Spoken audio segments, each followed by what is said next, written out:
என்னை விட எத்தனை பேர் தகுதியாக இருந்தும் என்ன மட்டும் கிருபை என்று உயர்த்தி வைத்ததே.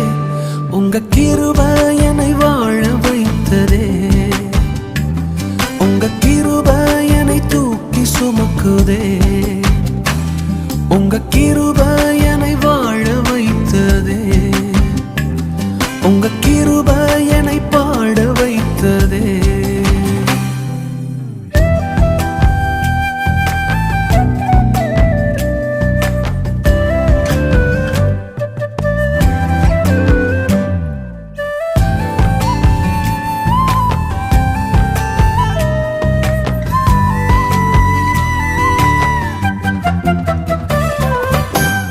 பயனற்ற நிலத்தை போல மறக்கப்பட்டவன் நான், அறுவடை காணாமல் தனிந்து போன